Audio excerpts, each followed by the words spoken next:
Hello everyone, कैसे हो आप सब लोग। आज हम रिवाइज करने वाले आपका एक chapter that is unit and batch costing.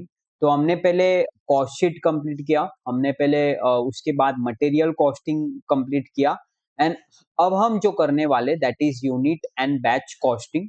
तो आइए शुरुआत करते हैं इस चैप्टर की। काफी छोटा सा चैप्टर है आईसीआई के मॉड्यूल में एंड हम काफी इसको डिटेल में करेंगे।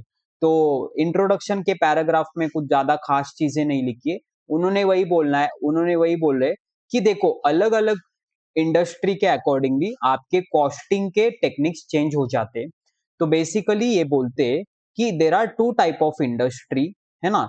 तो एक तो there are two type of industry, एक वो इंडस्ट्री जो जॉब वर्क करती है एंड एक वो इंडस्ट्री जो एक करती है स्टैंडर्डाइज प्रोसेस। स्टैंडर्डाइज प्रोसेस मतलब मैन्युफैक्चरिंग। आपको ये चीज पता है, मतलब आपको ये वाला इंडस्ट्री पता है। और जॉब वर्क मतलब क्या, कि आप कॉन्ट्रेक्चुअल बेसिस पे किसके लिए कुछ काम करके दे रहे हो या कोई प्रोजेक्ट पे काम कर रहे हो। तो आइए बढ़ते। For industry doing job work, यानी कि देखो आप क्या करते हो, इसमें स्पेशल ऑर्डर्स को एग्जीक्यूट करते हो रिक्वायरमेंट के हिसाब से।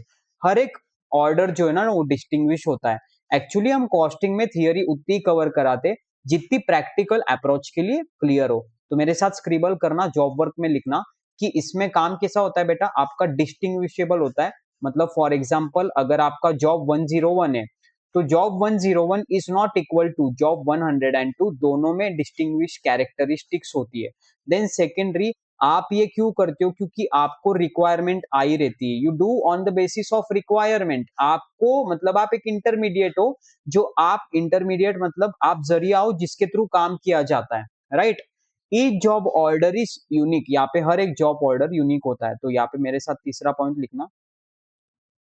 तीसरा पॉइंट मेरे पास क्या है कि each job order is unique, यानी कि आपका एक जॉब और दूसरा जॉब सेम नहीं होता है, अलग अलग होता है वो, है ना। तो इसलिए अपन मेथड्स ऑफ कॉस्टिंग यहाँ पे अलग रखते हैं एंड इस पे एक डेडिकेटेड चैप्टर है आपका, चैप्टर नंबर 9 जॉब कॉस्टिंग, जो पूरा इसके बारे में ही बात करता है, which is the next chapter. पर एक होती आपकी प्रोसेसिंग इंडस्ट्री या स्टैंडर्डाइज इंडस्ट्री या कंटिन्यूअस टाइप इंडस्ट्री। मतलब नॉर्मल, मैंने रॉ मटेरियल लिया, मैंने उसको प्रोसेस किया एंड मैंने उससे कुछ आउटपुट निकाला। बेसिकली ये होती है आपकी स्टैंडर्डाइज इंडस्ट्री। तो स्टैंडर्डाइज इंडस्ट्री में आपको ये समझना है, यहाँ पे आप कंटिन्यूअस प्रोडक्शन करते हो कुछ यूनिफॉर्म प्रोडक्ट्स का। यूनिफॉर्म प्रोडक्ट मतलब क्या, कि एक जैसे एक समान, जैसे आप स्कूल में यूनिफॉर्म पहनते हैं तो सारे बच्चे, अगर मुझे 50 बच्चे एक ही यूनिफॉर्म में दिख रहे तो वो डिस्टिंग्विश हो जाता है कि हाँ ये फॉर एग्जाम्पल XYZ स्कूल के। तो यूनिफॉर्म मतलब एक समान। तो आप यहाँ पे यूनिफॉर्म प्रोडक्ट्स बनाते हो। तो यूनिफॉर्म में मतलब क्या, सिमिलर टाइप ऑफ प्रोडक्ट, पर 100% सेम क्या, सारे बच्चों ने एक जैसा यूनिफॉर्म पहना है पर सारे बच्चे एक जैसे नहीं, वो अलग अलग है according to the standard specification. In case the successive lots are generally indistinguishable as to size and form, and if there is some variation in specification, मतलब वो क्या बोल रहा है कि यहाँ पे आप डिस्टिंग्विश नहीं कर पाते हो, मतलब वहां पे यूनिकनेस नहीं होती है, स्टैंडर्डाइज होता है पूरा सिस्टम। तो इसके लिए आपके अलग अलग कॉस्टिंग है, जैसे प्रोसेस कॉस्टिंग हो गया, ऑपरेशनल कॉस्टिंग हो गया, यूनिट एंड बैच कॉस्टिंग हो गया, है ना। तो आइए आगे बढ़ते, हम थियरी उतना ही कवर करेंगे जितना आपको प्रैक्टिकल चीजों के लिए रिक्वायर्ड है। अब आइए नेक्स्ट कंसेप्ट की बात करते। कंसेप्ट का नाम है मेरा यूनिट कॉस्टिंग। हम चैप्टर पढ़ रहे यूनिट एंड बैच कॉस्टिंग। तो हम पढ़ रहे यूनिट कॉस्टिंग, मतलब जैसे नाम से ही मैं समझ पा रहा हूं कि एक यूनिट का कितना कॉस्ट है, कि एक यूनिट का कितना कॉस्ट है। तो फॉर एग्जाम्पल, अब यहाँ पे ये जो कॉस्टिंग है ना बेटा, ये कॉस्टिंग ये इंडस्ट्री नंबर 2 के लिए लगती है। इंडस्ट्री नंबर 2 मतलब जो कंटिन्यूअस या सिमिलर टाइप ऑफ प्रोडक्ट या यूनिफॉर्म प्रोडक्ट बनाते। फॉर एग्जाम्पल अगर मुझे 10 लाख रुपए लगे एंड उस 10 लाख रुपए लगा के मैंने 10,000 प्रोडक्ट को मैन्युफैक्चर करा है, तो मुझे एक प्रोडक्ट कितने में करा, एक प्रोडक्ट गया मुझे 100 रुपए में। तो मेरा कॉस्ट प्राइस आ गया एक प्रोडक्ट का 100 रुपए। अब मैं इसमें ऐड करूंगा मेरा प्रॉफिट, तो मुझे मिल जाएगा सेलिंग प्राइस। तो आपने यहाँ पे अगर आपको कॉस्ट शीट याद होगा, तो मैंने कॉस्ट शीट में आपको किया था direct material, direct expenses, direct wages, आपका आएगा प्राइम कॉस्ट। प्राइम कॉस्ट में आप इनडायरेक्ट एक्सपेंसेस मतलब फैक्ट्री ओवरहेड्स ऐड कर देते हो, आपको मिलता है नेट फैक्ट्री कॉस्ट। इसमें मैं क्यू रैप्स करता हूँ तो मुझे मिलता है कॉस्ट ऑफ प्रोडक्शन। तो वहां पे हम पर यूनिट भी निकालते थे एंड हम निकालते थे टोटल में। कॉस्ट ऑफ प्रोडक्शन अगर मुझे पर यूनिट चाहिए था तो मैं टोटल फिगर को डिवाइड करता था नंबर ऑफ यूनिट्स प्रोड्यूस से। तो सेम यूनिट कॉस्टिंग में भी वही है, आपको पर यूनिट का कॉस्ट निकालना है। वो कैसे आएगा आपका, that is cost of production, यानी कि आपको प्रोडक्शन का कितना खर्चा आया है एंड उस खर्चे में आपने कितने आउटपुट किया है, मतलब कितने यूनिट्स को मैन्युफैक्चर करा है। तो कॉस्ट ऑफ प्रोडक्शन है ना, तो cost of production upon number of units give you what we say unit cost per product. ठीक है, यूनिट कॉस्ट पर प्रोडक्ट या फिर मैन्युफैक्चरिंग कॉस्ट पर प्रोडक्ट। आइए आगे बढ़ते, धीरे धीरे बढ़ते हम। This method of costing therefore finds its application in industry like paper industry, cement industry, steel works, mining, breweries। या ऐसे आपको कभी कभी एग्जाम्पल के लिए पूछ सकता है एमसीक्यू में। तो यहाँ पे स्टैंडर्डाइज का हम इंडस्ट्री एग्जाम्पल लिख लेते हैं एक अलग पेन से। तो यहाँ पे एग्जाम्पल क्या हो गया, माइनिंग इंडस्ट्री हो गया, पेपर इंडस्ट्री हो गया, ब्रीविंग इंडस्ट्री हो गया, या फिर से सीमेंट इंडस्ट्री हो गया, एक्सेट्रा एक्सेट्रा। आइए अब बढ़ते दोस्तों नेक्स्ट कंसेप्ट की तरफ। तो आपको इतना समझना है कि इस चैप्टर के लिए ना आपका कॉस्ट शीट, ठीक है, एंड आपका मटेरियल कॉस्टिंग में जो एक ईओक्यू का कंसेप्ट है उस पे काफी अच्छी क्लैरिटी चाहिए। तो आपका इजीली कॉस्ट शीट के हेल्प के वजह से यूनिट एंड बैच कॉस्टिंग बन जाता है। आइए आगे बढ़ते दोस्तों। अब मैं डायरेक्ट एक इलुस्ट्रेशन पे जाऊंगा। तो आपको क्या करना है, पर्टिकुलरली आपको एक कॉस्ट स्टेटमेंट बनाना है जिसमें आपको खर्चा दिखाना है, क्योंकि यूनिट कॉस्टिंग में आप निकालते हो मैन्युफैक्चरिंग कॉस्ट पर यूनिट। तो उसमें जब मैं मेरा प्रॉफिट ऐड करूंगा तो मुझे सेलिंग प्राइस पर यूनिट मिलता है, तो मुझे selling price per unit ascertain करना है, इसलिए मुझे यूनिट कॉस्ट पर प्रोडक्ट निकालना पड़ता है। ठीक है, अब आइए बढ़ते हम एक क्वेश्चन की तरफ। The following data relate to the manufacture of a standard product. मैं स्टैंडर्ड प्रोडक्ट को मैन्युफैक्चर कर रहा हूँ, मतलब मैं कंटिन्यूअस इंडस्ट्री में काम करता हूँ ड्यूरिंग द 4 वीक। 4 वीक मतलब एक महीने का डेटा है ये। मैंने आपको कॉस्ट शीट में ही बताया था कि आप कोई भी पीरियड का कॉस्ट शीट बनाते हो, चाहे वो 15 दिन हो, एक महीना हो, एक हफ्ता हो, या फिर क्वार्टरली हो, फर्क नहीं पड़ता। तो रॉ मटेरियल मैंने उसमें इतना कंज्यूम किया है, डायरेक्ट वेजेस मेरे इतने, मशीन आवर्स वर्क दिया है मेरे पास, यानी कि मैंने 3200 घंटा एक मशीन पे काम किया है टोटल, एंड एक घंटे का रेट है 40 रुपीज। तो वो मशीन मैन्युफैक्चरिंग के लिए चली रहेगी। तो 3200 इंटू 40 यानी कि 1,28,000, ये उस मशीन का खर्चा है मेरे ये पर्टिकुलर प्रोजेक्ट के लिए। क्योंकि आपका ये होता है फैक्ट्री ओवरहेड्स, मतलब आपका इनडायरेक्ट एक्सपेंसेस, क्योंकि मशीन में प्रोजेक्ट ए भी चल सकता है, प्रोजेक्ट बी भी चल सकता है। तो अगर ये प्रोजेक्ट ए, तो प्रोजेक्ट ए का खर्चा इन्होंने पर्टिकुलरली 3200 घंटे, आई एम अज्यूमिंग कि पूरे प्रोजेक्ट ए में, यानी कि ये वाले चीज में ही लग रहे हैं। ऑफिस ओवरहेड्स आपको दे रखा है जो है आपका 10% ऑफ द वर्क्स कॉस्ट। अच्छा, तो वर्क्स कॉस्ट का 10%, तो आपका वर्क्स कॉस्ट कैसे आएगा, देखो ये दोनों मिला के मुझे प्राइम कॉस्ट दे देंगे। तो प्राइम कॉस्ट है मेरा 6,40,000, एंड 6,40,000 में मैं अगर ये 1,28,000 ऐड करता हूँ तो 7,68,000 is my gross factory cost. पर यहाँ पे मेरे पास ओपनिंग क्लोजिंग डब्ल्यूआईपी का इंफॉर्मेशन नहीं दिख रहा है, ना मेरे पास क्वालिटी कंट्रोल यानी कि क्यूरैप्स भी नहीं दिख रहा है। तो ये हो गया मेरा कॉस्ट ऑफ प्रोडक्शन। तो cost of production is my 7,68,000, पर इन्होंने बोला है वर्क कॉस्ट। इस केस में वर्क कॉस्ट ही मेरी कॉस्ट ऑफ प्रोडक्शन है, तो इसका 10%, तो 76,800 आएगा मेरा फैक्ट्री ओवरहेड्स। सेलिंग ओवरहेड से मेरी 20 पर यूनिट, यानी कि एक प्रोडक्ट को सेल करने के पीछे मुझे 20 रुपए लगे, तो मैं जितने प्रोडक्ट सेल करूंगा उतने पे ही खर्चा आएगा। तो मैंने प्रोड्यूस भी 10,000 करे एंड मैंने बेचे भी 10,000 है।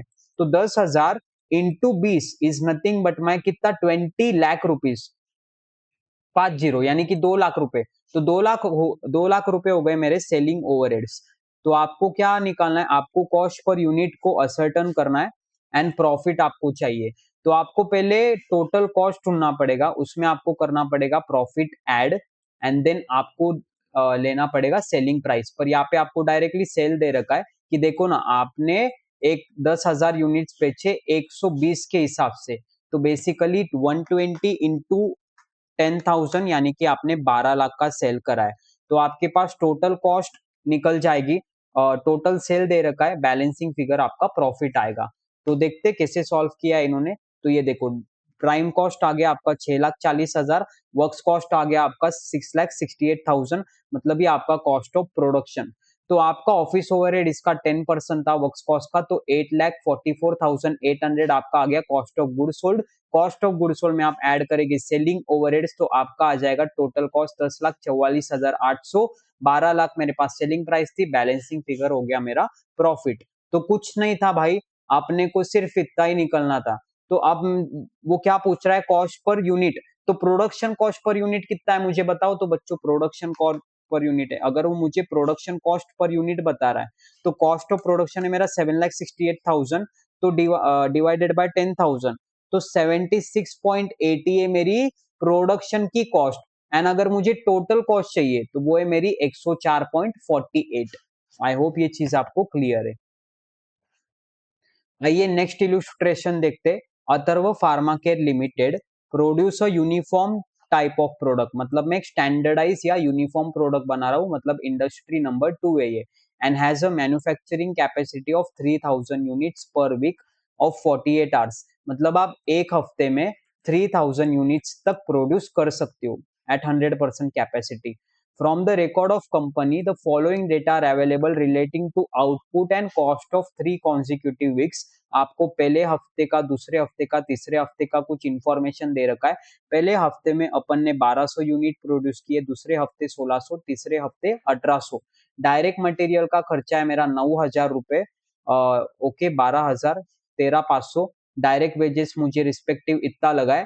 एंड एक दे रखा है इन्होंने फैक्ट्री ओवरहेड्स। अच्छा, assuming that the company charges a profit of 20% on selling price, तो आपका कॉस्ट प्लस प्रॉफिट आता है सेलिंग प्राइस।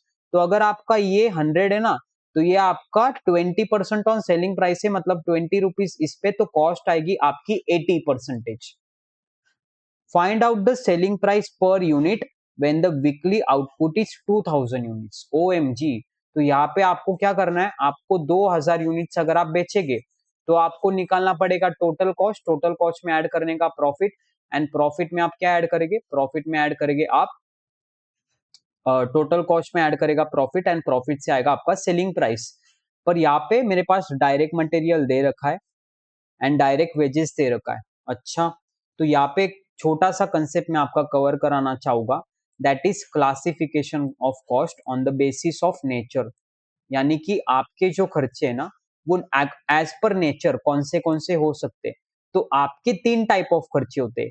एक होता है आपका वेरिएबल कॉस्ट, जो आपके आउटपुट के साथ वेरी करते रहता है। वेरी मतलब क्या, चेंज होते रहता है। तो इसका एक प्रिंसिपल है। प्रिंसिपल क्या है बेटा, प्रिंसिपल है इसका कि आपकी पर यूनिट की कॉस्ट हमेशा सेम होती है, पर यूनिट की कॉस्ट हमेशा कांस्टेंट होती है। मतलब फॉर एग्जांपल मैं आपको ये बोलता हूं कि मैंने 10 डेयरी मिल्क खरीदी 100 रुपए में, राइट।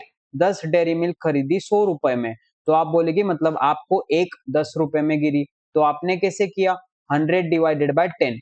तो क्या एक डेयरी मिल्क का कॉस्ट 10 रुपए, तो आपका ये हमेशा सेम होने वाला है। तो इसको बोलते वेरिएबल कॉस्ट, क्योंकि जितना मैं डेयरी मिल्क लूंगा उतना मेरा कॉस्ट चेंज हो जाएगा ना। अगर मैंने 500 डेयरी मिल्क ली तो कितने में जाएगी, 5,000 रुपए में। तो आपका पर यूनिट का कॉस्ट हमेशा सेम होता है। देन एक कॉस्ट होता है आपका टोटल कॉस्ट। टोटल कॉस्ट मतलब क्या, चलो एक कॉस्ट होता है आपका फिक्स कॉस्ट, मैं टोटल कॉस्ट बाद में लेता हूं। एक कॉस्ट होता है आपका फिक्स्ड कॉस्ट। तो फिक्स कॉस्ट मतलब आपका टोटलिटी में हमेशा सेम होता है। तो मैं रेड पेन से सिर्फ इसका प्रिंसिपल लिखता हूं कि टोटलिटी में हमेशा ये सेम रहता है, एंड ये पर यूनिट या आउटपुट के साथ आपका चेंज नहीं होता। ठीक है, अब मैं एक डिस्क्लेमर दे रहा हूं, ये जो मैं पढ़ा रहा हूं वो सिर्फ आईसीआई मॉड्यूल में दिखता है, रियल वर्ल्ड में नहीं दिखता है। मतलब क्या, कि फॉर एग्जांपल अगर आपके यूनिट्स मैन्युफैक्चर कर रहे हो, आप 1,000 यूनिट बना रहे हो, चाहे आप 2,000 यूनिट बना रहे हो, या आप 3,000 यूनिट बना रहे हो, या आप 4,000 यूनिट बना रहे हो, तो आपके फिक्स्ड कॉस्ट जो है ना, वो यहाँ पे अगर 2,000 है तो वो यहाँ पे भी 2,000 रहेगी, यहाँ पे भी 2,000 रहेगी, यहाँ पे भी 2,000 रहेगी। यानी कि जो कॉस्ट मेरी टोटल में सेम है वो होती है मेरी फिक्स्ड कॉस्ट। पर जो कॉस्ट मेरी पर यूनिट सेम है, ठीक है, पर यूनिट सेम है, मान लो फॉर एग्जांपल दो दो दो दो, तो वो होती है मेरी वेरिएबल कॉस्ट। तो ये हो गया मेरा फिक्स्ड कॉस्ट। एंड एक आता है सेमी वेरिएबल कॉस्ट। तो जो फिक्स्ड कॉस्ट भी नहीं है, यानी कि वो टोटल में हमको सेम नहीं दिख रही है, एंड एक होती है वेरिएबल कॉस्ट जो पर यूनिट सेम होनी चाहिए, पर ऐसी कॉस्ट जो टोटल में भी सेम नहीं है एंड वो पर यूनिट भी सेम नहीं है, तो वो होती है बेटा सेमी वेरिएबल कॉस्ट। मतलब जैसे नाम में ही लिखा है सेमी वेरिएबल कॉस्ट, मतलब आधा वेरिएबल एंड आधा फिक्स। तो there are only in real life three type of cost. मतलब एक होती है आपकी टोटल कॉस्ट, जिसमें आते हैं आपके सिर्फ दो बच्चे, variable cost and fixed cost. And एक अपन ने fundamental academic point of view एक कैरेक्टर बना है सेमी वेरिएबल, कि जो फिक्स भी नहीं है, जो वेरिएबल भी नहीं है, वो होती है सेमी वेरिएबल। पर हम एट द एंड क्या करते हैं, सेमी वेरिएबल को बरोबर क्लासिफाई करते हैं वेरिएबल और फिक्स में कुछ टेक्निक्स से। तो इस क्वेश्चन को मैं अगर देखता हूं, तो मुझे 1200 यूनिट्स का, 1600 यूनिट्स का, 1800 यूनिट का फिगर दिया है एंड वो पूछ रहा है मुझे 2000 का। तो यहाँ पे आइए इसको सॉल्व करते हैं एंड मैं कुछ कंसेप्ट भी आपके साइमल्टेनियसली कवर कराता हूं। तो यहाँ पे है यूनिट्स, यूनिट्स कितने, 1200, 1600 एंड 1800। मेरे पास डायरेक्ट मटेरियल है। अगर आपने डायरेक्ट मटेरियल को समझा होगा कॉस्ट शीट में, तो ऐसा मटेरियल जिसकी कॉस्ट हम डायरेक्टली अट्रीब्यूट कर सकती, मतलब जो डायरेक्टली ट्रेस हो पाती है, तो क्या ये मेरा वेरिएबल कॉस्ट होता है by nature? The answer is yes. कैसे, क्या? फॉर एग्जांपल मैं आपको ये बोलता हूँ 9000, 12,000 एंड 13,500। तो वेरिएबल कॉस्ट का क्या प्रिंसिपल है कि आपकी पर यूनिट सेम होनी चाहिए। तो हम कैलकुलेट करके देखते हैं। तो 9000 डिवाइडेड बाय 12,000 तो 9000 डिवाइडेड बाय 1200 में करता हूं तो ये आता है 7.5। अगर मैं 12000 डिवाइडेड बाय 1600 करता हूं तो ये भी आता है 7.5। एंड इस केस में भी आंसर आ रहा है 7.5। तो ये मेरी कॉस्ट हो गई वेरिएबल कॉस्ट।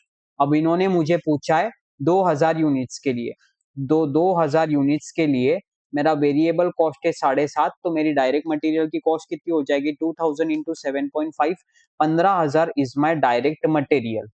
अब मेरे पास एक कॉस्ट दी है इन्होंने डायरेक्ट वेजेस की, तो डायरेक्ट वेजेस की कॉस्ट दी है, तो कितनी दी है, टोटल में दी है 3600, 4800, 5400 एंड पर यूनिट निकालता हूं मैं।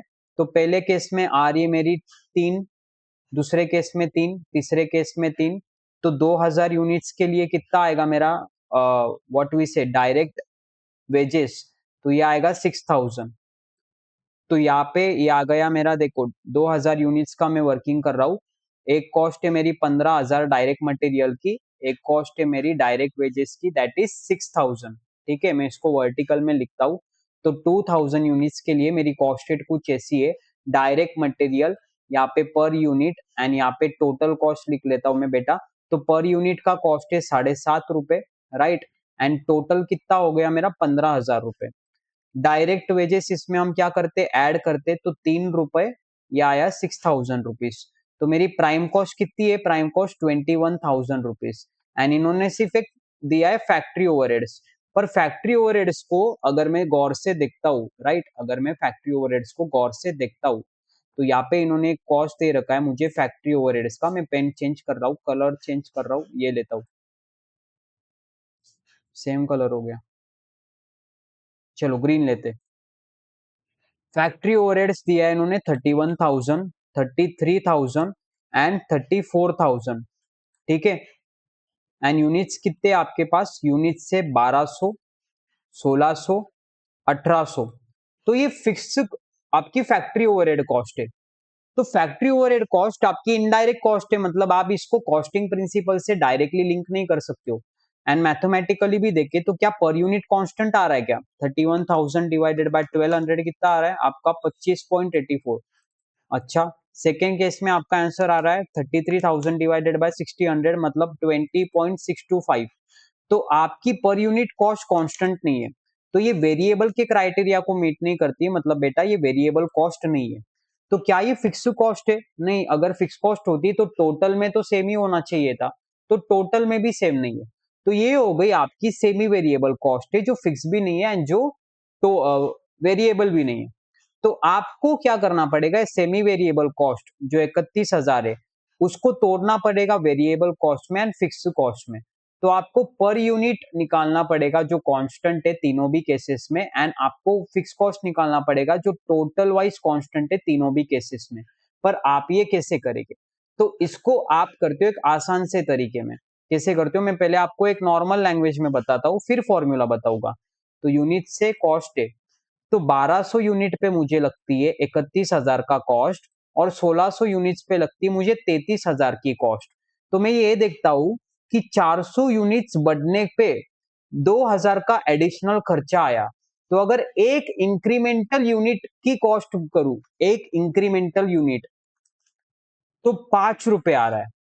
तो 5 रुपए है ना, 5 रुपए, तो 5 रुपए हो गया मेरा वेरिएबल का फैक्टर। कैसे, क्योंकि बेटा 1200 से जब 1600 गया तो 400 वेरी हुआ, आउटपुट में वेरिएशन कितना आया 400 का, एंड उसकी वजह से कॉस्ट में भी वेरिएशन हुआ। कितना वेरिएशन हुआ 2,000 का। तो पर यूनिट वेरिएशन कितना हुआ मेरा बेटा 5 रुपए का। तो 5 रुपया ये है मेरी सेमी वेरिएबल कॉस्ट में। सेमी वेरिएबल कॉस्ट में क्या है ये, semi variable cost is nothing but my total cost, क्योंकि टोटल कॉस्ट आती है fix cost plus variable cost. तो ये टोटल कॉस्ट में 5 रुपया मेरा वेरिएबल। तो आइए देखते, तो 1200 इंटू 5 मतलब 6,000 मेरा वेरिएबल है, एंड बैलेंसिंग फिगर क्या आएगा रे, 31,000 है ना। तो ये बैलेंसिंग फिगर आएगा, क्योंकि this plus this is equal to 31,000, तो 31,000 माइनस 6,000 आएगा मेरा 25,000 रुपए। तो आइए आप चेक करते, क्रॉस चेक करते, मैं आपको क्या बोल रहा हूं कि इसमें ये सेमी वेरिएबल कॉस्ट में जो मेरा वेरिएबल कॉस्ट है एंड जो मेरा फिक्स कॉस्ट है, वेरिएबल कॉस्ट है मेरी 5 पर यूनिट, 5 पर यूनिट एंड 5 पर यूनिट, एंड फिक्स कॉस्ट है 25,000 रुपए। अब मैं आपको क्रॉस टैली करना सिखाता हूं। अगर मान लो फॉर एग्जाम्पल इस केस में मेरी फिक्स कॉस्ट 25,000 है, टोटल कॉस्ट 33,000 है, तो एडिशनल कॉस्ट कितनी आ गई 8,000। तो क्या 8,000 डिवाइडेड बाय 1600 मेरी 5 है क्या, करो तो कैलकुलेटर पे 8,000 डिवाइडेड बाय 1600, आंसर आ रहा है 5। तो यहाँ पे 5 is my unit cost and 25,000 is my constant. Second के थर्ड केस में देखते हैं, 25,000 का टोटल कॉस्ट है, ओके, उसमें 34,000, अच्छा ओके, 25,000 का फिक्स कॉस्ट है एंड टोटल कॉस्ट है 34,000, तो 9,000 का होना चाहिए वेरिएबल कॉस्ट। पर अगर ये वेरिएबल है तो इसका भी पर यूनिट आंसर कांस्टेंट आना चाहिए, मतलब 5। तो 9,000 डिवाइडेड बाय 1800 करता हूं मैं, तो ये आता है 5। तो इसके लिए हम ये बोल सकते हैं कि ये हो गई मेरी सेमी वेरिएबल कॉस्ट। पर अभी हमको 6 के लिए निकालना है, राइट, हमको निकालना है 2,000 यूनिट्स के लिए। तो 2,000 यूनिट्स के लिए अब मेरा इसमें हम ये बताएंगे कि इसमें वेरिएबल कॉस्ट कितना है, फिक्स कॉस्ट कितना है। तो फिक्स कॉस्ट है 25,000 रुपए एंड वेरिएबल कॉस्ट है 5 पर यूनिट, ठीक है, 5 पर यूनिट 2,000 यूनिट्स के लिए, तो ये आएगा 10,000 रुपीज। तो इसका आंसर आएगा बेटा 35,000 रुपीज। तो मेरी फैक्ट्री कॉस्ट कितनी आ गई, कितनी आई रे, 35,000 रुपए। तो टोटल कॉस्ट कितना आएगा, क्योंकि मुझे सिर्फ इतना ही कॉस्ट दिए, तो ये मेरी टोटल कॉस्ट है। तो 56,000 is my total cost. And और क्या बोल रहा है, 20% ऑन सेलिंग प्राइस, मतलब ये आपका 80% है, प्रॉफिट 20% है, एंड फिर आपका सेलिंग प्राइस आ रहा है 100। तो 56,000 डिवाइडेड बाय 80%, तो 70,000 हो जाएगा आपका सेलिंग प्राइस, आपका प्रॉफिट आ गया बेटा 14,000। तो आई होप ये क्वेश्चन एंड इसके कुछ प्रिंसिपल्स आपको क्लियर है। वर्किंग नोट्स आईसीए ने बहुत बकवास दिया है। हाँ, ये जो मैंने चीज किया है ना, देखो, there are techniques to ascertain your total cost into fixed and variable cost. कैसे करेंगे आप उसमें एक कुछ टेक्निक्स होते हैं, 5 टेक्निक्स होते हैं, पर इधर आपको एक ही रिक्वायर्ड है। हम चैप्टर नंबर 1 में बाकी के टेक्निक्स देखेंगे। तो जो टेक्निक आपको यूज करनी है that is change in cost, कि मेरा इंक्रीमेंटल खर्चा कितना हुआ एंड वो कितने एडिशनल यूनिट्स पे हुआ। तो change in cost upon change in output या चेंज इन यूनिट्स, तो आपको आ जाएगा variable cost per unit, and then आपको मल्टीप्लाई करना पड़ेगा नंबर ऑफ यूनिट्स से, to get your variable cost in total figure, and फिर आपको टोटल कॉस्ट में से वेरिएबल कॉस्ट हटा देंगे तो आपको मिल जाएगी फिक्स कॉस्ट। क्योंकि आपका टोटल कॉस्ट कैसे आता है, वेरिएबल का खर्चा प्लस फिक्स का खर्चा इज माय टोटल का खर्चा। तो अगर मुझे फॉर एग्जांपल वेरिएबल चाहिए तो मैं टोटल माइनस फिक्स कर सकता हूं, पर अगर मुझे फिक्स चाहिए तो मैं total cost minus variable cost कर सकता हूं।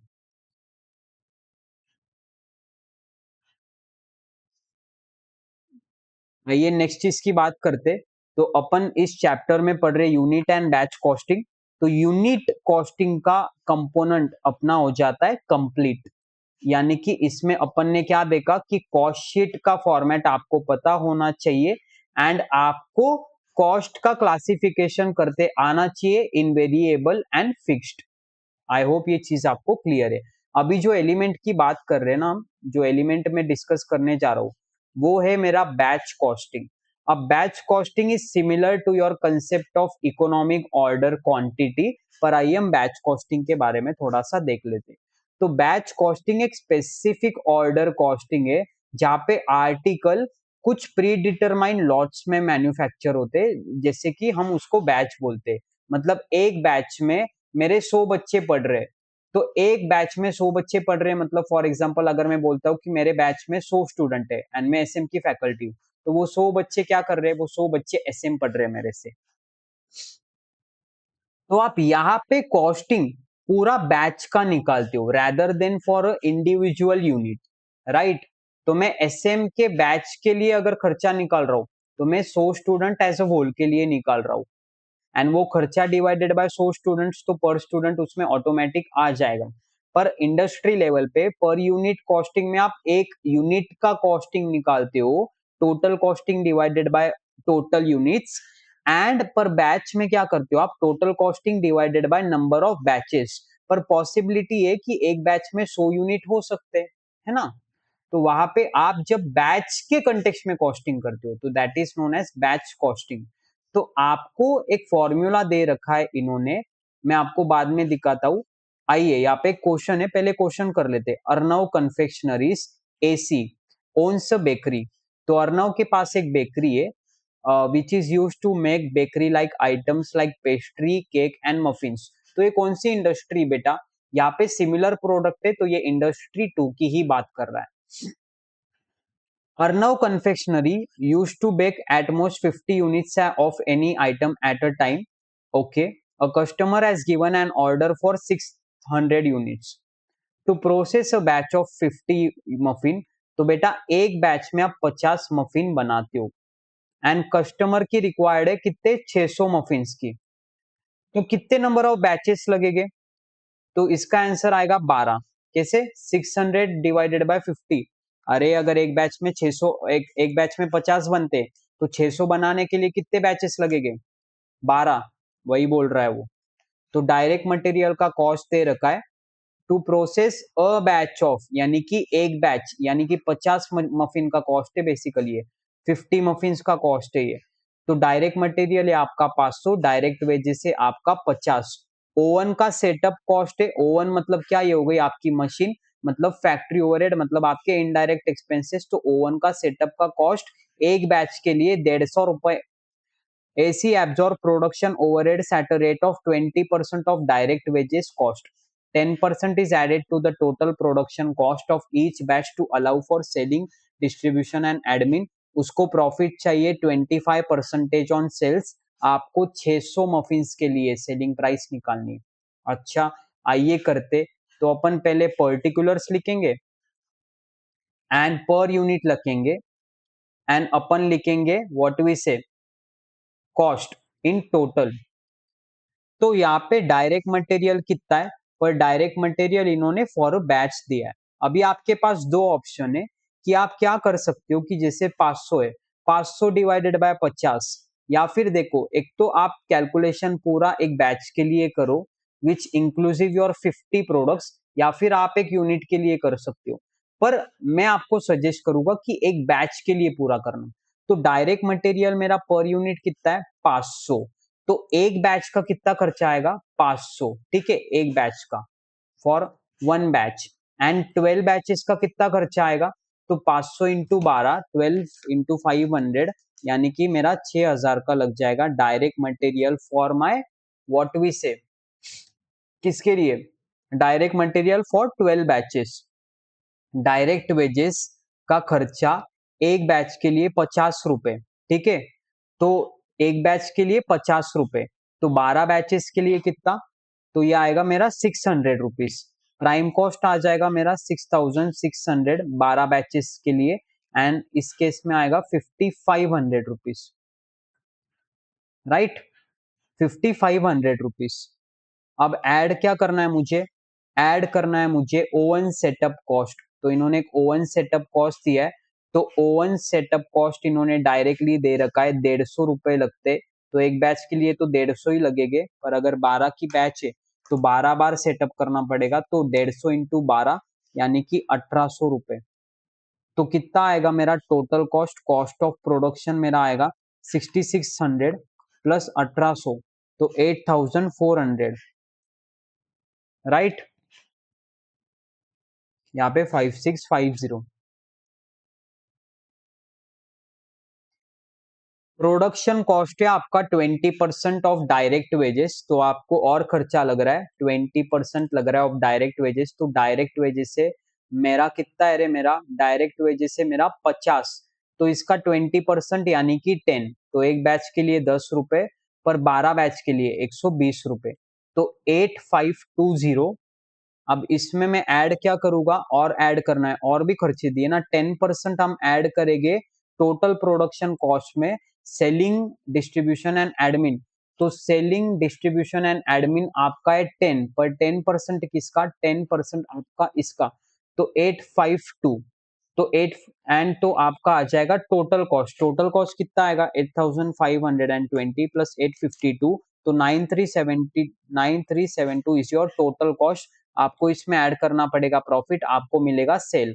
तो आपको बोल रहा है कि आप 25% प्रॉफिट करते हो सेल्स पे, मतलब ये आपकी 75% हुई, तो कॉस्ट इज योर 75%, तो 9372 डिवाइडेड बाय 75%, तो आपका सेलिंग प्राइस आ जाएगा 12496, 12496 माइनस 9372, आपका 3124 आ गया आपका प्रॉफिट। आपको क्या निकालना है रे, आपको निकालना है सेलिंग प्राइस फॉर 600 मफिन, तो ये 12496 है इज फॉर 12 बैच, ठीक है। तो ये 12 बैच का खर्चा है, तो 12 बैच का आपका हो गया ये 12496, यानी कि 600 मफिन के लिए आपको सेलिंग प्राइस निकालना है, एक मफिन का नहीं पूछ रहा है वो, 600, तो 600 का आपका आएगा 12496। देखो,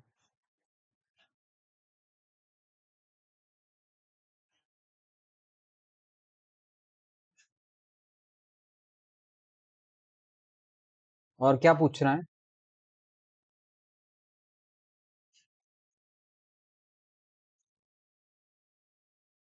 आइए नेक्स्ट क्वेश्चन करते। A jobbing factory has undertaken to supply 200 pieces of a component per month, यानी कि 200 पीसेस आप एक महीने में सप्लाई करेंगे, फॉर ensuring 6 मंथ, तो 6 महीने के लिए आप 1200 पीसेस सप्लाई करेंगे।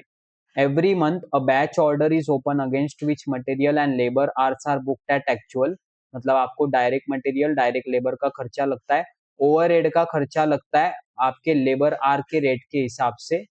The selling price contracted is 8 पर रुपीज, आपको 1200 के लिए वर्किंग करना है, आपको क्या करना है, आपको 1200 के लिए वर्किंग करना है। डायरेक्ट मटेरियल का कॉस्ट लग रहा है, डायरेक्ट वेजेस का कॉस्ट लग रहा है, प्राइम कॉस्ट आ जाएगा, इसमें ऐड करेंगे आप फैक्ट्री ओवरहेड्स, तो पर यूनिट का खर्चा है, एंड आपको मल्टीप्लाई करना पड़ेगा आउटपुट से, आपको आ जाएगी टोटल कॉस्ट। तो डायरेक्ट मटेरियल का कितना खर्चा है, नीचे ले लेता हूं मैं थोड़ा, तो डायरेक्ट मटेरियल का कितना खर्चा लग रहा है रे आपको बेटा, क्या दिया है इन्होंने, अच्छा तो ये नीचे, अच्छा, अभी आपको डायरेक्ट मटेरियल का कॉस्ट निकालना पड़ेगा, तो हम पहले चेक करते हैं, तो 650 divided by 2110, okay, 650 divided by 2110, ये आ रहा है 3.09, 640 डिवाइडेड बाय 200, ये आ रहा है 3.2, 680 डिवाइडेड बाय 220 ये आ रहा है 3.09, 630 डिवाइडेड बाय 180 ये आ रहा है आपका 3.5। तो ये पर यूनिट कांस्टेंट नहीं है, ना ये टोटल में कांस्टेंट है। तो आपका इस क्वेश्चन में फंडामेंटली कॉस्टिंग का प्रिंसिपल बोलता है कि direct material is your variable cost, पर इन्होंने इस एग्जांपल में थोड़ा ट्विक करा है आपको। तो आपका पर यूनिट भी कांस्टेंट नहीं है एंड व्हाट वी से आपका टोटल भी सेम नहीं, तो आपको पहले वेरिएबल कंपोनेंट ढूंढना पड़ेगा। तो देखो 10 एडिशनल यूनिट के लिए क्या, एक मिनट रुको।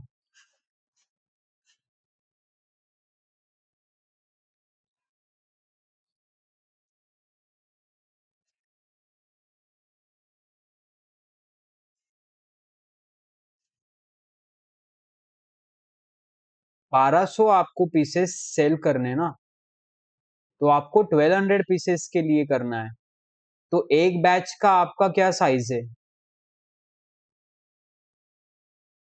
ये कुछ और डिटेल्स आपको दिए। एक सेकेंड, मेरे से क्वेश्चन रीडिंग में कुछ मिस्टेक हुई है क्या। Jobbing factory as undertake to supply 200 pieces per month, तो 6 महीने में आप 1200 pieces what we say sell करेंगे। हर महीने एक बैच ऑर्डर ओपन होता है जिसके अगेंस्ट हम मटेरियल और लेबर आवर्स को एक्चुअल में बुक करते हैं, तो जिसका हमको डेटा दे रखा है, राइट। तो overheads are levied at the rate equal to per labour hour, the selling price contracted is 8 per piece, ठीक है। From the following data calculate the cost and profit per piece of each batch order and overall position for 1200 pieces.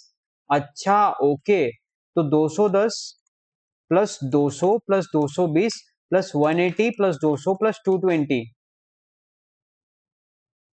एक minute, 210 plus 200 plus 220 plus 180 plus 200 plus 220 आपका आ रहा है 1230। Overall ये 1200 के लिए पूछ रहा है।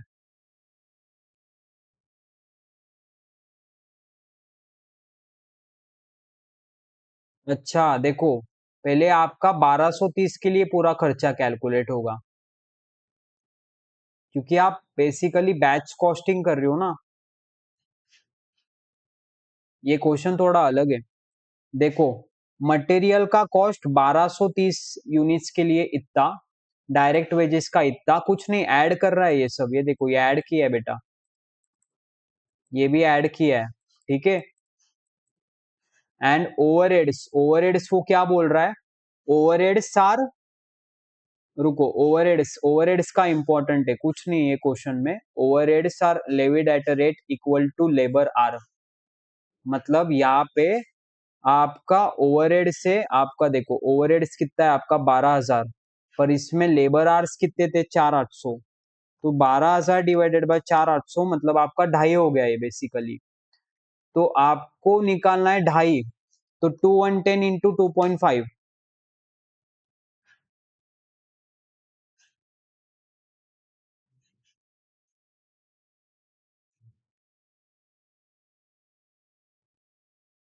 तो 12,000 का खर्चा आपका ओवरहेड का है फॉर 4,800 आवर्स, तो 25 आता है ना ये।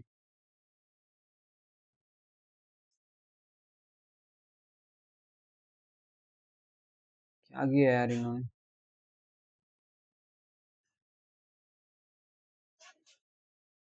Overhead upon direct labour are for the month, हाँ, into direct labour hours for each batch. तो देखो आपको ओवरहेड लगा है 12,000 का, 4,800 है आपका ढाई, ठीक है। एंड आपका ये कितना है, अच्छा डायरेक्ट लेबर आवर्स दे रखा है, ये मेरे से मिस आउट हुआ गलती से। तो ये बोल रहा है कि डायरेक्ट लेबर आवर्स आपका जितना है ना उतना ही आपका फैक्ट्री ओवरहेड है, तो इंटू 240, तो पहले केस में मेरा आंसर आएगा 600 रुपए, ठीक है। कैसे किया समझा मैंने। वो क्या बोल रहा है इस क्वेश्चन में कि ये जो ओवरहेड का टोटल खर्चा है ना, ये आपका लगा है डायरेक्ट लेबर आवर्स के बेसिस पे, पर ये direct labour hours for month है, for the whole month aggregated, तो इसमें जनवरी का पर्टिकुलर कितना है, 240 घंटा, तो 240 आवर्स इंटू 2.5 रुपया, 2.5 रुपया के से 12,000 divided by 4800, similarly 10,560 upon 4400 into Feb के आवर्स इंटू 280, तो ये आएगा आपका 672। ऐसे करके पूरा कैलकुलेट यहां तक करेंगे जून तक, एंड सबको ऐड करेंगे तो आपका आ रहा है 4145। टोटल कॉस्ट आपकी 1230 यूनिट्स के लिए आ रही है 9025। अब यहाँ पे देखो वो आपको 1200 का पूछ रहा है, तो आपके पास सेल वैल्यू है कितनी, 8। टोटल कॉस्ट है आपके पास 1200 का, 1200 का कितना है आपके पास, 1200 का आपके पास है 7.34। देखो 7.34 आया जो आपको 1230 के लिए ना, तो 1230 के लिए, अरे मतलब आपका खर्चा है 9025 फॉर 1230, तो 1200 के लिए कितना, क्रॉस मल्टीप्लाई, तो इसका आंसर आएगा 8808। कुछ नहीं है, ज्यादा कुछ खास नहीं इस क्वेश्चन में, खाली थोड़ा सा प्रेजेंटेशन इन्होंने अलग दिया है। अब एक कंसेप्ट है अपना इकोनॉमिक बैच क्वांटिटी का। देखो हम ईओक्यू का कंसेप्ट पढ़े थे, इकोनॉमिक ऑर्डर क्वांटिटी, यानी कि क्या, एक ऐसी ऑर्डर साइज सो दैट हमारा ordering cost and carrying cost minimum आए, ताकि अपने को रिटर्न ज्यादा मिले। तो क्योंकि यहाँ पे इनमें इनवर्स रिलेशनशिप था ना ordering cost and carrying cost में, तो ये जब इक्वेट हो जाएगी मतलब हम वहां पे एकदम लीस्ट कॉस्ट पे, तो ऐसी ऑर्डर साइज जहाँ पे हमारा कॉस्ट सबसे ज्यादा कम है, तो economic batch quantity, economic batch quantity.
Hello hello hello. Okay guys, थोड़ा सा म्यूट हो गया था। यही कि ये क्वेश्चन हम देख रहे थे, मंथली डिमांड इन्होंने दे रखा है 500 यूनिट, एक सेटअप का कॉस्ट है आपका 60 रुपए, मैन्युफैक्चरिंग कॉस्ट है आपका पर यूनिट का 20, एंड रेट ऑफ इंटरेस्ट 10%, तो ये कैरिंग कॉस्ट आएगी आपकी 2 रुपए। तो ईओक्यू के फॉर्मूला में आप ये डेटा डालेंगे तो आपको मिल जाएगा 600 यूनिट्स, मतलब आप जब एक बारी में 600 यूनिट्स प्रोड्यूस करेंगे तो आपको कॉस्ट इकोनॉमिकली आने वाली है। क्वेश्चन है वापस एक, messrs KBC limited is committed to supply 48,000 bearing per annum to messrs KMR fans, मतलब 48,000 ये क्या है, annual demand of final product, right, per annum बोला है। Estimated that it cost 1 rupees and inventory holding cost, तो आपका C1 है। D आपका है 48,000, आपका सेटअप यानी कि एस कितना है 3200, तो 48,000 इंटू 3200 करेंगे आप, इंटू 2/1 रूट करेंगे, आपको मिल जाएगा इकोनॉमिक बैच क्वांटिटी आपकी आएगी 50-60 यूनिट्स, यानी कि एक बार अगर आप 5060 यूनिट प्रोड्यूस करेंगे आप ज्यादा बेहतरीन रहेंगे। देन एक है आपका ऑप्टिमम रन, अरे ऑप्टिमम रन मतलब अगर मुझे 48,000 प्रोड्यूस करने एंड एक बार में 5060 यूनिट प्रोड्यूस कर रहा हूँ, तो मुझे कितने बार सेटअप्स करने पड़ेंगे, तो मुझे 10 बार सेटअप्स करने पड़ेंगे। एंड अक्के साल में मुझे कितने इंटरवल पे करना पड़ेगा।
Hello hello, okay okay. तो इसी के साथ ये चैप्टर का हमने वन शॉट रिवीजन कंप्लीट कर लिया है, है ना। तो बस आप कुछ क्वेश्चंस प्रैक्टिस करेंगे, आपका काम बन जाएगा। वैसे क्वेश्चंस भी मैंने काफी सारे कवर करा दिए, राइट। तो हमने लगभग 48 मिनट्स में इस चैप्टर को कंप्लीट कर लिया है। तो चाहे तो मैं काम करता हूँ और 12 मिनट लेता हूँ एंड आपको पर्टिकुलर क्वेश्चन हम सिर्फ रीड करेंगे, और अगर कुछ नया नहीं लग रहा है तो उसको सॉल्व नहीं करेंगे। A company has a annual demand of 50,000 litres, ठीक है, ये फालतू का डेटा दे रखा है। The total output of each colour will be store and then deliver to the customer as single load, ठीक है।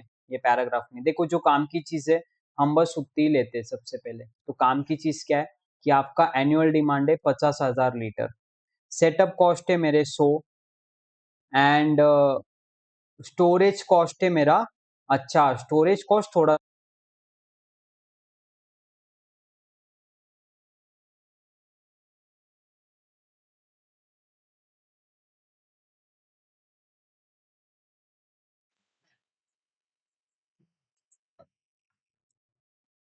Hello guys.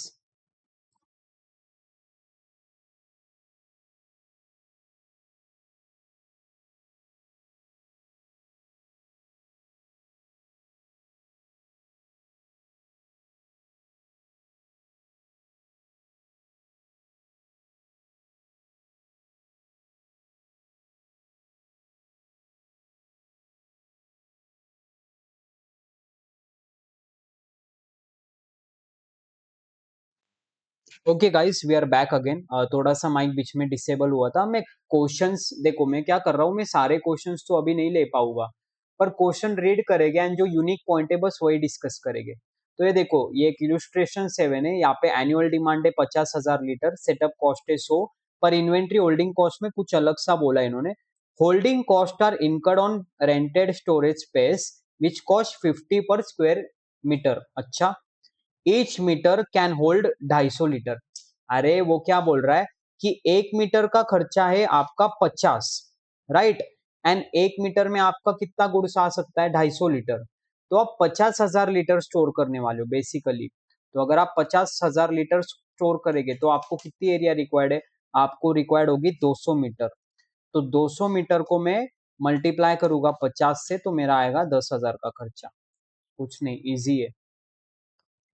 Calculate the total cost per year where batches may range from 4,000 to 10,000 liters in multiple of 1,000 liters and hence choose the production। अच्छा, मतलब आपको यहाँ पे EBQ नहीं निकालना है, आपको अलग अलग वो बैच साइजेस दिया है, उसमें कॉस्ट मल्टीप्लाई करके आपको बोलना है कि सबसे कम खर्चा किस में आ रहा है, एंड आपको EBQ भी निकाल लेना है। तो EBQ आपका कैसे निकलेगा, टू इंटू एडीएस अपॉन सी। तो डी कितना है आपका 50,000 लीटर, ये आपका 100 दे रखा है। हाँ, देन आपका इन्होंने निकाला पर लीटर का कैरिंग कॉस्ट कितना है। तो अगर फॉर एग्जाम्पल 50 रुपए लग रहे 250 लीटर के लिए, तो 1 लीटर के लिए कितना लगेगा, क्रॉस मल्टीप्लाई करके आ रहा है 0.20। तो ऐसे करके मेरा ईबीक्यू आता है 7071 लीटर्स। अब यहाँ पे नेक्स्ट क्या कर रहा है, वो आपको अलग अलग इसके लिए कॉस्ट निकालना है। तो अगर 4,000, 5,000, 6,000, 7,000, 8,000, 9,000, 10,000 प्रोडक्शन बैच है, तो सेटअप का कॉस्ट कितना आएगा उसके लिए। तो सेटअप का कॉस्ट कैसे आया, तो सेटअप का कॉस्ट यहाँ पे देखो 4,000 है ना, तो 4,000 है यहाँ पे, एंड सेटअप का कॉस्ट है 100 रुपए पर सेटअप। तो यहाँ पे मुझे 50,000 लीटर ये साइज दिया है, तो नंबर ऑफ बैचेस निकालने पड़ेंगे। तो 50,000 डिवाइडेड बाय 4,000, तो 12.5 बैचेस। तो नंबर ऑफ बैचेस निकालना पड़ेगा, इनटू सेटअप कॉस्ट करना पड़ेगा। तो ये आएगा मेरा टोटल सेटअप कॉस्ट। तो इन्होंने क्या किया है, number of batches into cost per setup, ये आया आपका टोटल सेटअप कॉस्ट। तो इन्होंने डायरेक्टली क्या है, बैच साइज दिया एंड ये वाला दिया। तो सिमिलरली 50,000, 5,000 यानी कि 10 बैचेस, एक बैच के लिए 100, तो ये आएगा 1,000। सिमिलर तरीके से पूरा कैलकुलेट किया है। होल्डिंग कॉस्ट कैसे कैलकुलेट किया है, पर लीटर इन्होंने अभी निकाला है। तो आपकी अगर ऑर्डर साइज 4,000 है, तो आप एवरेज 2,000 लीटर होल्ड कर लो।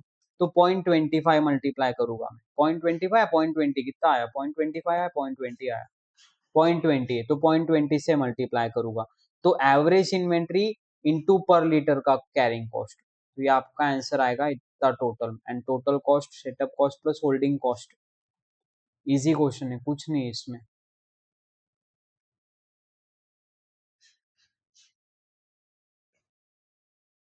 एमसीक्यू भी देख लेते। In order to determine cost of the product और सर्विस फॉलोइंग आर यूज्ड।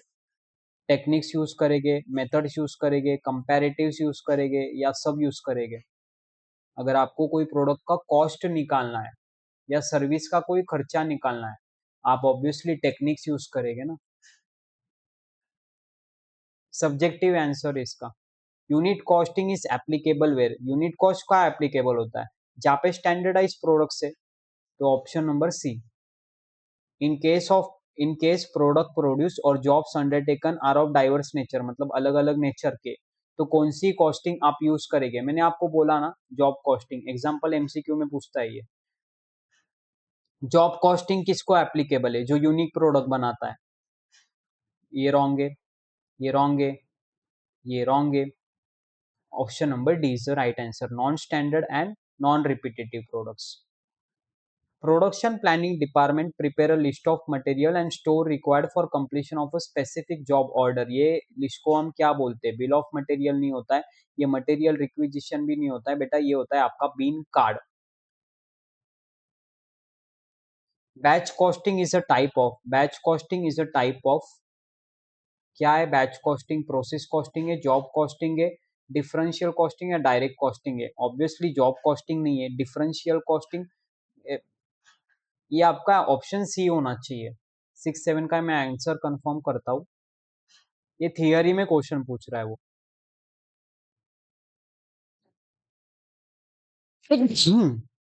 6 का भी और 7 का भी है। तो आपका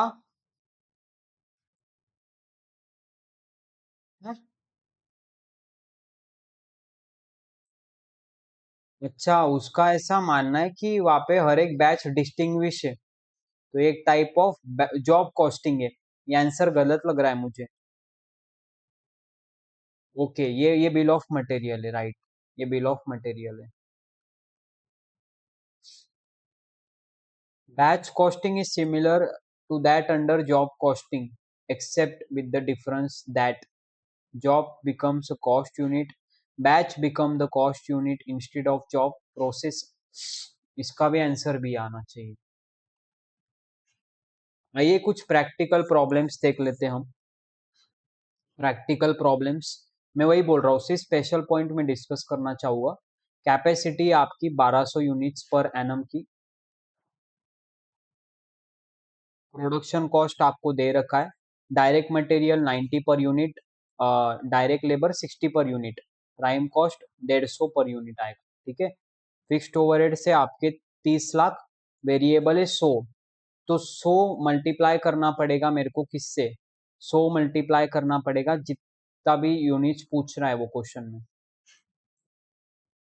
semi variable 20 lakhs per annum up to 50% capacity and extra of 4 lakh for every 25% increase in capacity or part thereof। अच्छा, तो ओवरहेड आपको बेसिकली तीन तीन ओवरहेड दे रहा है। एक आपको फिक्स ओवरहेड दिया, एक वेरिएबल दिया, एक सेमी वेरिएबल दिया। तो फिक्स तो आसानी से आपका आएगा 30 लाख, वेरिएबल को आप नंबर ऑफ यूनिट से मल्टीप्लाई कर लेंगे। थर्ड वाली चीज थोड़ी हटके चीज है, तो ये आ गया आपका स्टार मार्क कि ये हटके चीज है। Production is made to order and not for stock, मतलब जितना आप प्रोड्यूस करेंगे उतना पूरा सेल करेंगे। If the production program of the factory is an indicated below and the management desire a profit of 20 lakh rupees, तो 20 लाख का पूरा प्रॉफिट चाहिए। एवरेज सेलिंग प्राइस आपकी क्या होनी चाहिए? तो फर्स्ट 3 मंथ्स पे आप काम करेंगे 50% कैपेसिटी, रिमेनिंग 9 मंथ्स पे आप काम करेंगे 80% कैपेसिटी, पर आपकी कैपेसिटी एट 100% है 1,20,000। तो आप पहले 3 मंथ्स में बनाएंगे 60,000 यूनिट्स, ओके, एंड दूसरे 9 मंथ्स में बनाएंगे आप 80%, मतलब 12 यानी कि 96,000 यूनिट्स। तो फिर आपको निकालना है।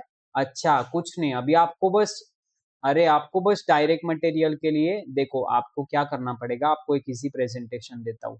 आपको पर्टिकुलर्स लिखना है, ठीक है, पर यूनिट निकला है, एंड 3 मंथ्स 9 मंथ्स ऐसे क्वेश्चन में पहले यूनिट्स ब्रैकेट में लिख देने के। तो कितने? 60,000, एंड दूसरे इसमें 90,000। अब जैसे मैं रफली करता हूँ, डायरेक्ट मटेरियल है, डायरेक्ट वेजेस है, प्राइम कॉस्ट है। मैं डायरेक्टली प्राइम कॉस्ट लूँ तो चलेगा, ये प्राइम कॉस्ट लेता हूँ मैं 150, तो 150 इंटू 60,000 करना पड़ेगा, एंड यहाँ पे 150 इंटू 90,000, राइट। सिमिलर तरीके से फैक्ट्री ओवरहेड से, तो फैक्ट्री ओवरहेड से एक मेरा फिक्स, तो फिक्स मेरा जो 30 लाख है वो एज इट इज आएगा, 30 लाख इधर, 30 लाख इधर। वेरिएबल वाला क्या करना पड़ेगा? 100 इंटू 60,000, ठीक है, एंड 100 इंटू 90,000। देन एक यहाँ पे ये वाला पॉइंट हटके, इसलिए इस पे थोड़ी मेहनत करते। सेमी वेरिएबल बोल रहा है कि 20 लाख लगेगा एक साल, अगर आप 50% के कैपेसिटी पे काम करते हो। मतलब अगर आप 50% की कैपेसिटी तक काम करते हो तो आपको लगता है 20 lakh, and an extra amount of 4 lakh for every 25%। तो पहले ये समझ लो कि आपका होने वाला है कैपेसिटी मैक्सिमम 100%, ठीक है। अगर आप 50% तक काम करते हो तो आपको 20 लाख लगता है। तो 0 से 50 तक कहाँ पे भी काम करो आपको लगता है 20 लाख। पर फिर अगर आप 50 से लेके 75 करेंगे तो आपको 20 लाख नहीं लगेगा, आपको 20 लाख तो लगेगा ही लगेगा, प्लस एडिशनल 4 लाख लगेंगे, तो आपको 24 लाख लगेगा, ठीक है। तो आप ऐसे कर सकते हो इसको सिंप्लीफाई, कि 0 to 50 20 lakhs, देन 50 to 75 मुझे लगेगा 24 लाख, एंड फिर नेक्स्ट 75 to 100 जो मेरा नेक्स्ट 25% है, वहां पे लगेगा मुझे 28 लाख। कैसे? 20 lakh plus 4 lakh plus additional 4 lakhs, तो 28 लाख आ जाएगा मेरा, क्या बोलते हैं इसको, सेमी वेरिएबल का खर्चा। तो अब मैं 60,000 कर रहा हूँ, तो 60,000 कर रहा हूँ ना, तो वेरिएबल का खर्चा मेरा कितना आएगा? 20 लाख प्लस कितना आएगा? 4 लाख। 20 लाख प्लस 4 लाख यानी कि 24 लाख रुपीस।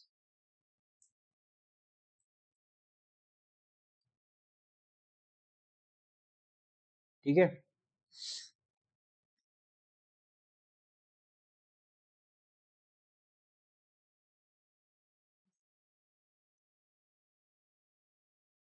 जैसे मैंने आपको दिखाया।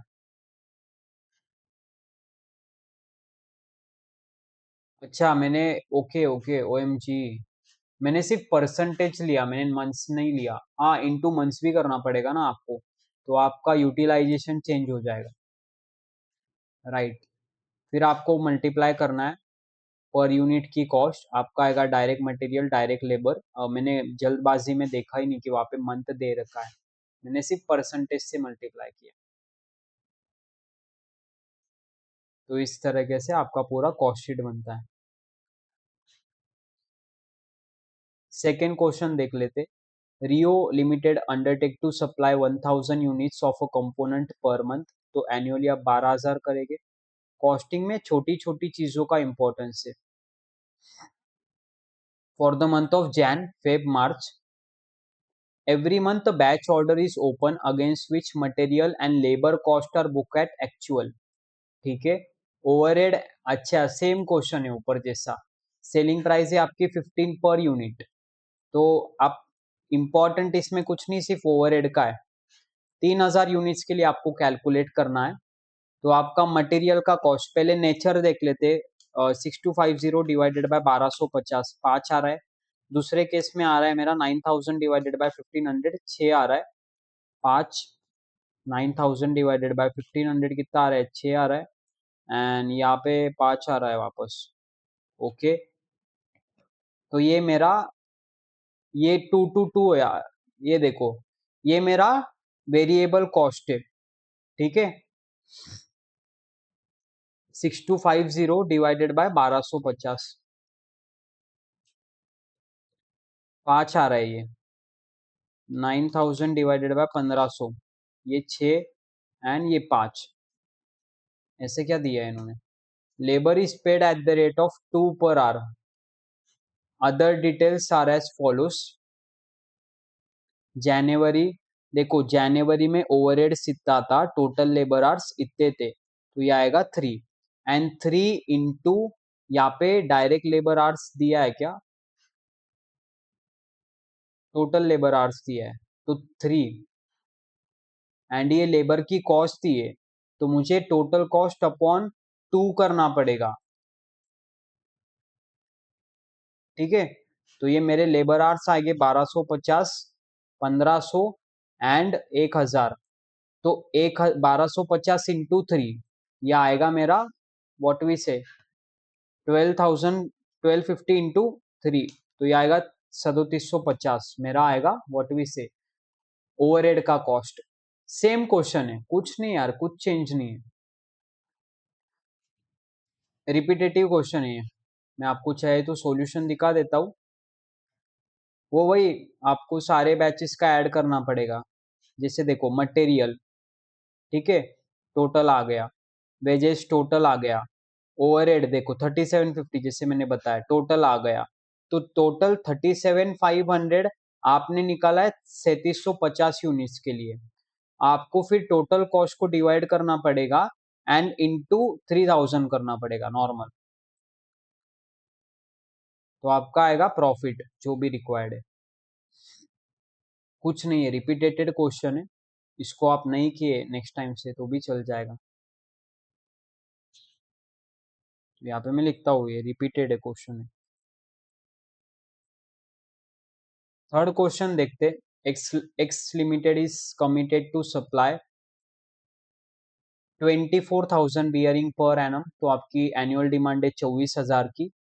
आपको 10 पैसे लगते हैं as inventory holding cost per month. अच्छा, तो आपको इंटू 12 करना पड़ेगा। ठीक है, पहले डेटा को सिमेट्रिकल बनाओ, तो ये आएगा 1.2 रुपीज एंड सेटअप कॉस्ट है पर सेटअप 324 रुपीज। ऑप्टिमम साइज क्या है, ईबीक्यू निकाल लेंगे। हाँ, ये देखो, ये डिस्काउंट पॉलिसी वाला क्वेश्चन है। जैसे अपन ने ईओक्यू में किया था ना कि आपको अगर डिस्काउंट मिलेगा तो इतना ऑर्डर साइज होना चाहिए, फिर अपन ने ईओक्यू एंड डिस्काउंट को कंपेयर करा था। सिमिलर तरीके से ईओक्यू से जो भी आपका बैच साइज आएगा, एंड ये एक बैच आएगा 6,000 का, तो वो इसमें पूछ रहा है कि कितना खर्चा लगेगा अगर कंपनी 6,000 का बैच साइज रखती है तो। एंड आपको ईबीक्यू पे कैरिंग कॉस्ट उसको बताना है। कुछ नहीं, सेम क्वेश्चन है, सिर्फ इसमें एक नया छोटा सा पॉइंट डाल दिया कि आपको एक कस्टमाइज पूछ रहा है कि अगर 6,000 मेरी बैच साइज है तो मुझे कितना लगेगा। तो ईबीक्यू आ रहा है बेटा आपका 3600, राइट।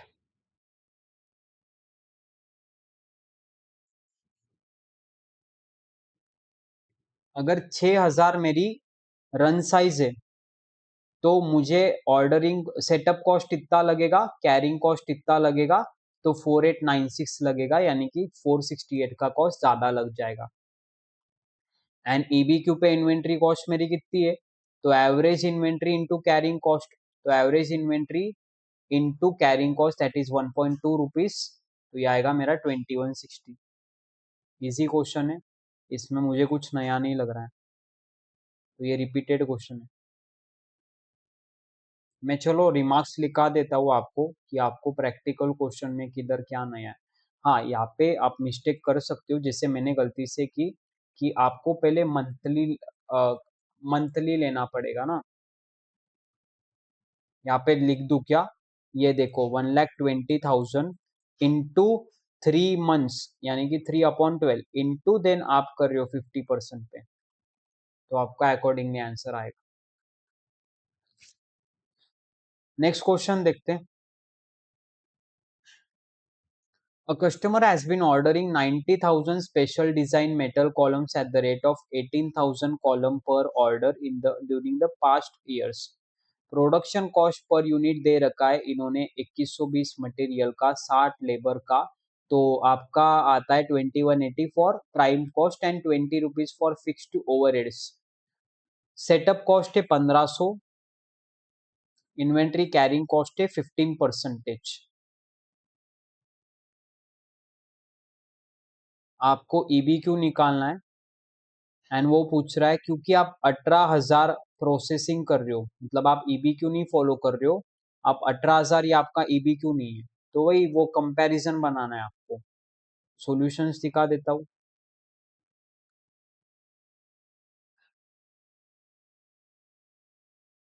ईबीक्यू आएगा आपका 1567, इसमें कुछ नया नहीं है, क्योंकि आप 18,000 प्रोड्यूस कर रहे हो एक साथ, तो आपको एडिशनल कितना खर्चा आ रहा है, तो आपको आ रहा है एडिशनल खर्चा 824,315 का। कुछ नहीं यार, सेम क्वेश्चन है, same same as above. XYZ limited, next question देखते हैं। XYZ limited has obtain an order to supply 48,000 per year, आपका एनुअल डिमांड है। 0.20 आपका इन्वेंट्री का कॉस्ट, सेटअप कॉस्ट है 384। ऑप्टिमम रन साइज मतलब ईबीक्यू निकालना है। इंटरवल, अरे मतलब क्या निकालना है आपको कि दोनों में कितना इंटरवल होना चाहिए, यानी कि डेज अपॉन ऑर्डर साइज, मतलब जो भी आपका ऑर्डर साइज आएगा ना आपको डिवाइड करना पड़ेगा एनुअल डिमांड से। मान लो आ जाएगा 20, तो 360 डेज में आपको 20 रन करने, तो एक का इंटरवल कितना, तो every 9 days, 18 days, 18 days. Find out extra cost to be incurred if company adopt a policy to manufacture 8,000, तो वही वो question number 3 and question number 4 का ये पॉइंट मिक्स किया है इन्होंने, सेम।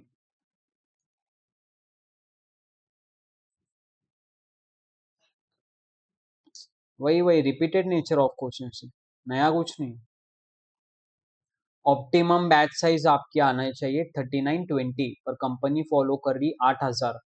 अब यहाँ पे देखो नंबर ऑफ ऑप्टिमम रन्स कितने, 48,000 मुझे एक साथ चाहिए, पर मैं एक बारी में सिर्फ 3920 प्रोड्यूस करूंगा, तो मुझे 13 बार प्रोसेसिंग करना पड़ेगा एंड एवरी 28 डेज करना पड़ेगा।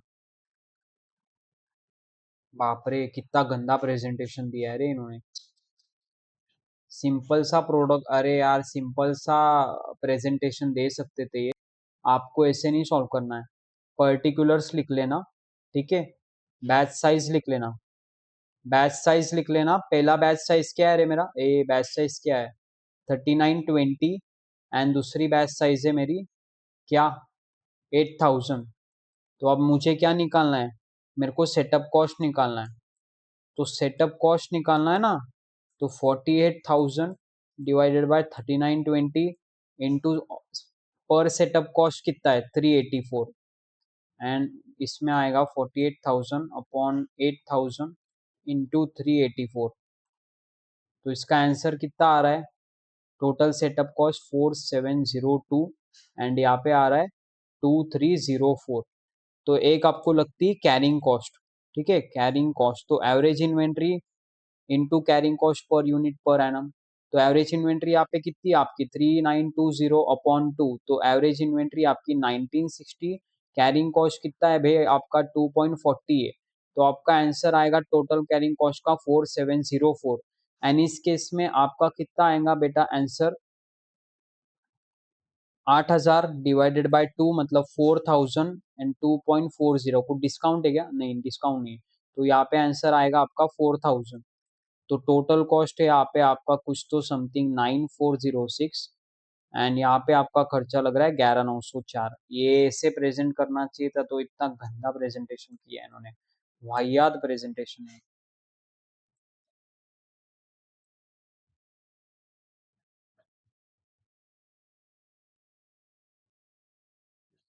कुछ केस सिनेरियो भी दिया है क्या,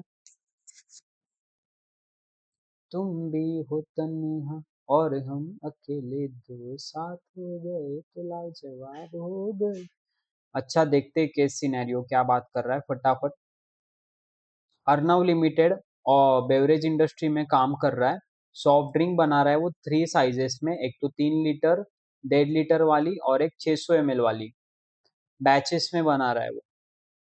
the 5000 litre capacity processing plant consume electricity of 90 kilowatt per hour, and a batch takes about 1 hour 45 minutes to complete।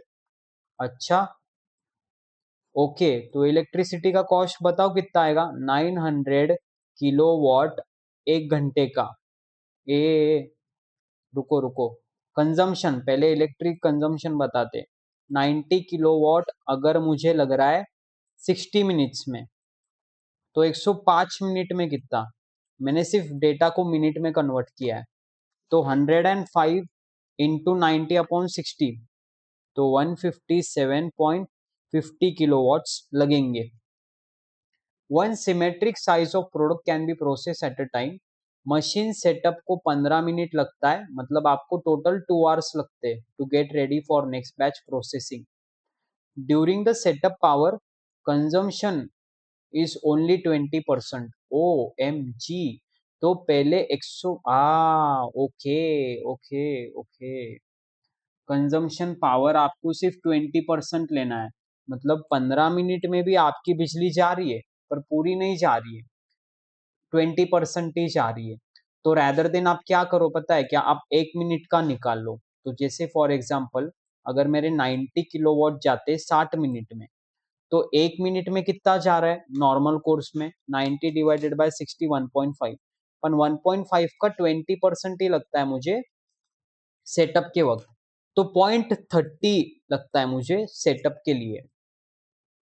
तो सेटअप के लिए मेरा कंजम्पशन कितना है 0.30 किलोवाट, एंड रन के लिए कितना है बेटा, मेरा रन के लिए है 1 मिनट का 1.5 किलोवाट। चलो पर मिनट का करते हैं, ये पर मिनट से ज्यादा आसान से हो जाएगा। To produce a litre, to produce a litre of beverage, 1 minute, to produce a liter of beverage, 14 liter of raw material W and 25 ml of material C are required, which cost 0.50 and 1000 per liter respectively. तो इन्होंने, अरे देखो line को कभी भी table में लिखो, तो 1 लीटर हम जब बनाते, तो 1 लीटर बनाने के लिए हमको 14 लीटर लगता है रॉ मटेरियल, एंड हमको लगता है मटेरियल सी कितना, 25 ml। अब यहाँ पे देखो ये ml में ये लीटर में, तो दोनों को ml में लिखो या दोनों को लीटर में लिखो, तो इजी है मेरे लिए कि मैं 14 लीटर को ml में लिख दूं, तो 14 लीटर अपॉन 1000, तो ये आएगा 0.014, 0.014 ml हो जाएगा, ये आ जाएगा आपका 25 ml। 1 लीटर में कितने ml होते हैं, 1 लीटर में 100 ml होते हैं ना, तो आपका आएगा 0.14 यानी ये आएगा आपका 25 ml। तो 1 लीटर के लिए मुझे रॉ मटेरियल कितना लग रहा है रे बेटा, मुझे रॉ मटेरियल लग रहा है 14 लीटर, एंड मटेरियल सी लग रहा है मुझे 25 ml। 20 direct workers are required. हम वर्कर्स को 880 रुपए देते 8 घंटे के लिए, तो 1 घंटे के लिए कितना दे रहे, 1 आवर के लिए हम दे रहे 1110 rupees. Average packing cost per bottle is 3 rupees. Power cost है आपकी 7 पर किलोवाट। अदर वेरिएबल कॉस्ट है 30,000 रुपए। फिक्स्ड कॉस्ट है आपके 4 crore 90 lakh rupees. Holding cost मतलब कैरिंग कॉस्ट है एक बॉटल 1 साल के लिए। तो कुछ डिमांड मार्केटिंग टीम निकालिए, 3 lakh units, 7.5 lakh units and 20 lakh units. The following information has been sought for you for the purposes of performance review meeting। Question क्या पूछ रहा है, number of large size bottles that can be processed in a batch. तो कितने बड़े size वाले हम bottle बना सकते एक बैच में।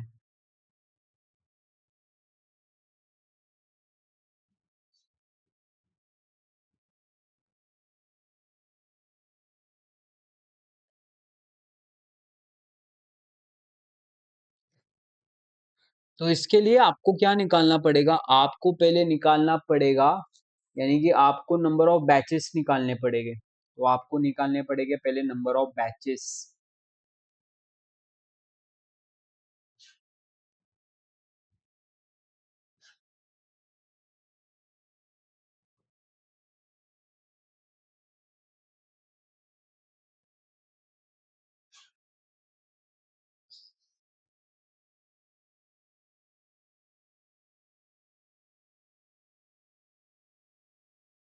तो देखो इनके प्रेजेंटेशन बहुत भारी रहते, तो यार काफी बड़ा सा वर्किंग करके रखा है इन्होंने।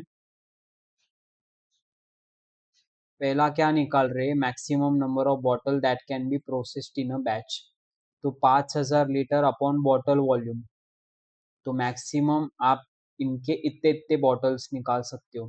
कैसे, आपकी एस्टिमेटेड डिमांड क्या थी बेटा, डिमांड, तो डिमांड आपकी 3 लाख थी, 3 लाख अपॉन 5,000, अच्छा सॉरी 3 लीटर की है ना ये, तो मैक्स इतनी बॉटल्स बन सकती है। 1.5 लीटर की है तो 3333, 600 ml की 83333। कितने बैचेस रन करने पड़ेंगे, तो डिमांड है आपका 3 lakhs का, बॉटल्स आपको बनाने 1666, तो 180, 225, 240।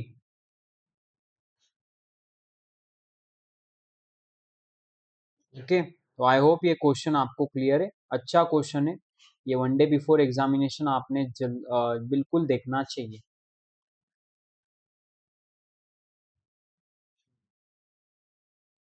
ठीक है,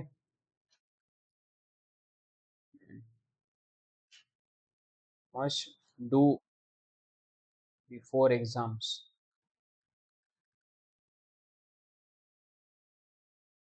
तो चलो इसी के साथ मैं कंप्लीट करता हूँ ये चैप्टर।